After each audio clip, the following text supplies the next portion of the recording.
Hello. So in this video, we're going to talk about the second type of marine biomes, which is the oceans. Okay, so we're going to look at the different zones in an ocean and what kind of plants and animals we can see in these zones or area. So this is a picture showing the different zones in an ocean. Let's start first with this. The zone which is closest to the land, we call that the intertidal zone. Intertidal zone. So in this area, we have the sea or the water will meet the land, okay?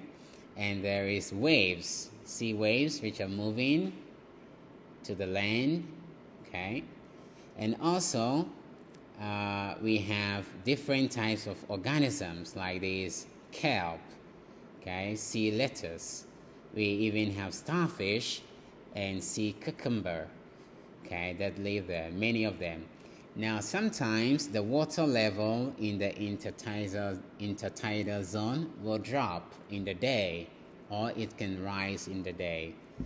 When it drops in the day, you can see some of these organisms, okay, on top of the rocks, on top of the land, and when it rises up, they go under the water.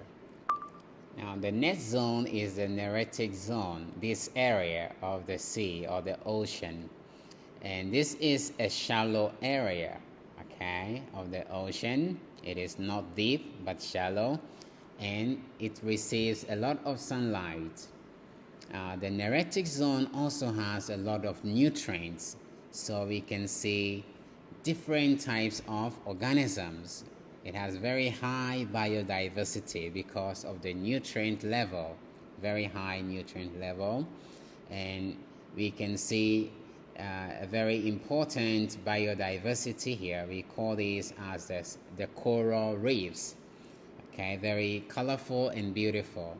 Coral reefs are super important to the ocean organisms because they are habitat for many types of fishes, and they are also food. These corals, these colorful corals, are food for other organisms like the sea turtle. Okay, they can eat them. These colorful marine organisms. Okay, we call them coral reefs, and we can find them in the neritic zone, the shallow zone. So the next zone we're going to look at is the pelagic zone. This is the deep zone, okay? It is opposite to the neritic zone, which is just the shallow zone. So we're going to look at the pelagic zone, this whole area in the sea. Now the pelagic zone, again, is the deepest part of the ocean, this one. It is divided into two main zones. The first is the top part of the pelagic zone, which we call as photic zone. Like photo comes from the word photo, photic zone. And then we have the aphotic zone. Okay, these are the two main types. And we can see that the aphotic zones are also divided into smaller zones. So let's look at each of these smaller zones. Okay, let's start from the photic zone. So the photic zone is just the top part of the pelagic zone, this area which receives a lot of sunlight. Because of this, we have a lot of phytoplanktons. These are algae which can use sunlight to make food, photosynthesis. There are a lot of algae here in the photic zone, but they are less than what in the neritic zone. Remember, the neritic zone has a lot of nutrients and also sunlight, but we still have some phytoplanktons here. And there are also zooplanktons, which are animals that eat. These are animal-like. Okay, they look like animals that eat the phytoplanktons. Okay, you can find all of them in the photic zone. Remember, photo means what? Light. It means it receives a lot of light. Now here are example of the food chain.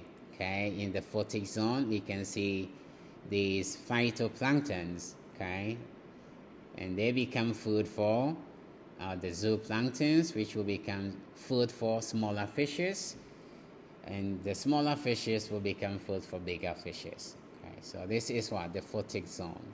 Okay, so the next zone we're going to look at is the aphotic zone.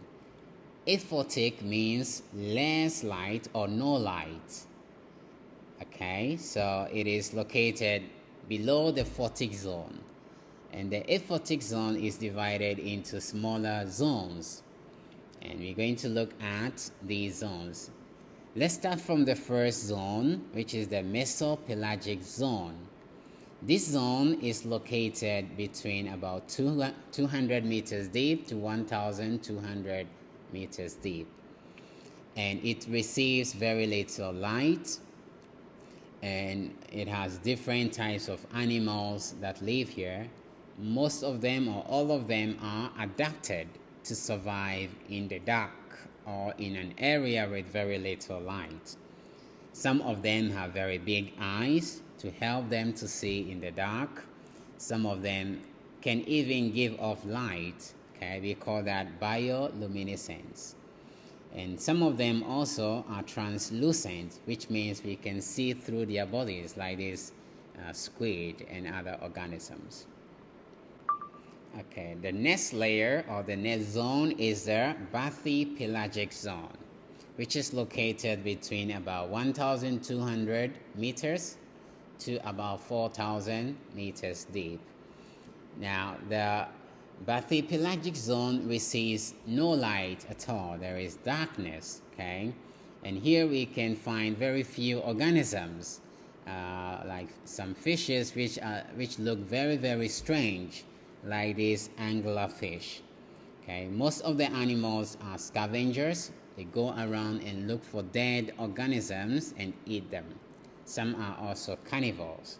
So this is what the bathypelagic zone. Okay, so the last part of the aphotic zone, this area, is called the abyssal zone.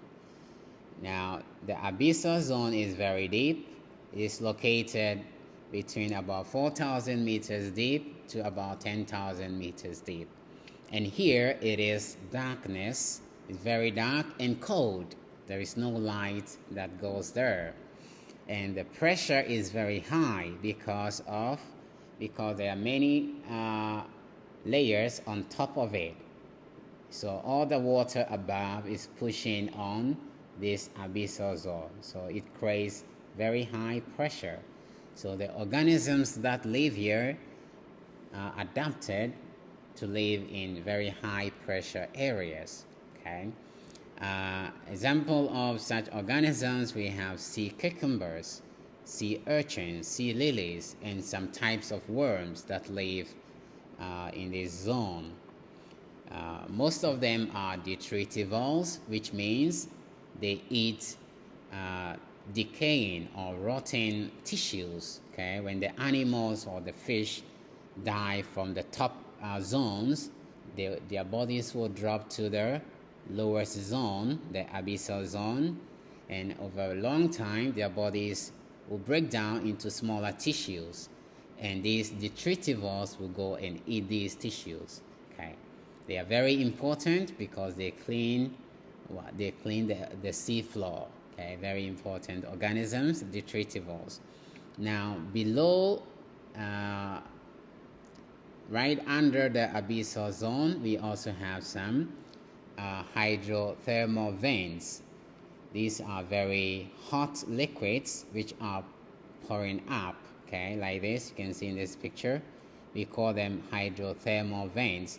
And here we can see some bacteria such as thermophiles. They love heat. They live here and they help to decompose, okay, some of the tissues there. Okay, so this is the last zone, the abyssal zone. So just to summarize, in this video we've talked about aquatic biomes. There are two types. There are freshwater biomes marine biomes. In freshwater biomes, we've looked at lakes and wetlands. In marine biomes, we've looked at estuaries and oceans. And I hope this is helpful.